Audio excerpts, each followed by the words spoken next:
Hey there, boys and girls. Welcome back to another issue of our book club review. So, if you haven't already, don't forget to like and subscribe and hit the little bell icon so you can get more notifications for these type of videos. So, what we have here today is a Hot VW's magazine from August 2001. And what we're going to show you in here is this article here. This is kind of like a one-hit wonder for this magazine. They did a really good article, but they only did one article. They never followed up on this thing ever again. I don't know why they didn't do that. They had bigger and better plans, I guess, but it just didn't happen. So, building a better stroker motor. So what they're going to show in here is this is in the day before you could get stock bore stroker pistons, okay? And so what this article will really show is for the guy that already has, let's say, like a 1915, 1835, 1776, 1679, the 88s, you can buy all but the 88s in a stroker piston, but if you already have a good set of forged mollies, you'll want to keep those, all right? Because forged mollies are like 400 and change right now. You could buy a set of cast pistons cheaper, but why would you want to do that, right? So what they do in here is they actually build a stroker motor with a stock bore, stock stroke piston because that's all they had available at this time. They used a stock length connecting rod. It's a 78.4 crank, all right? And they made an 1800 is what it comes out to with a stock bore. So what's significant about this, though, is you could look through this article, and let's say you already have a 1915. You can use that A-stroke piston with this combination to build a 2165. I think it's what a 78 comes out off the top of my head with a 94 bore. The thing here about this, when you do it this way, you are making the motor wider, okay? This motor will be a good over ½ inch wider. This thing, they show you how to clearance, where they clearance the crank, so that you got a good article in here on clearancing the crank.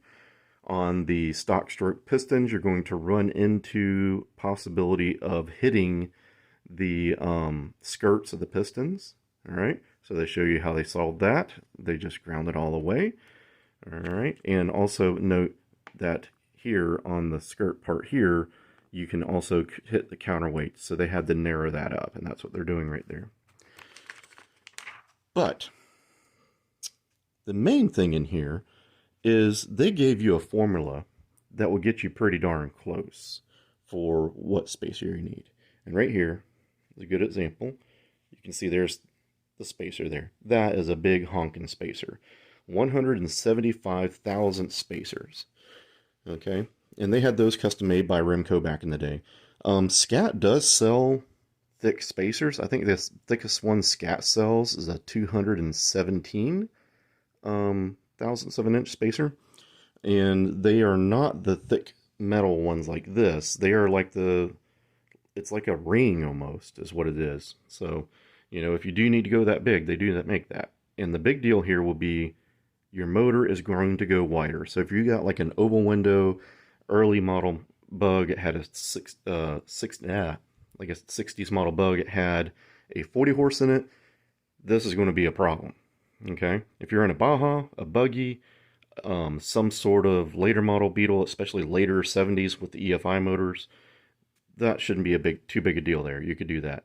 But this is a great article for the guy that wants to build a stroker. He already has a 1915. He already may have a set of aftermarket rods with the kit that he bought when he built the motor. He just wants to buy a $250 crank and throw in it. This is a good little article. Tells you about the clearancing of it. Tells you what you're going to have to clearance on the pistons. Shows you how they notched everything in there for that. They even show you kind of what they did to get the cylinders on and all that stuff. And it's a pretty good all-around article. Now, originally they were going to dyno this motor, and I believe they had plans to put bigger carburetors on this motor, and that just never happened. They had one extra thing they did on this because it was putting it in a bus, and they put a transmission in this bus, and that was it. Like, it was one of the editor's cars. He never put another article out that I seen ever again. So once again, it's a really good stroker build. Gives you all the information you pretty much need. Has Ron Loomis's Pro Mod, back when he built the first New Beetle Pro Mod. Pretty cool. There's another Pro Mod in here from Europe that just recently sold. I don't remember what page was that on. This guy is right there. He sold that about a year ago. So a very good book and all that stuff. Back when I haven't had a Hot CW subscription in a little bit, but later in the 2010s and the late 2000s, they kind of got a little weird on the tech articles, I'll say. This is back when I think they were doing one of their best. So anyways, boys and girls, don't forget to like and subscribe. Hope you enjoyed this little book. Hot VW still has it as a back issue. You can go to their website and get it if you want it. It's not going to be $3.99 anymore, unfortunately. But if you're looking into building a stroker motor with parts you already have, this is a pretty good all coverage article on it. Okay? So I'll see you guys later, and don't forget to like and subscribe and get out there and let's get our projects done.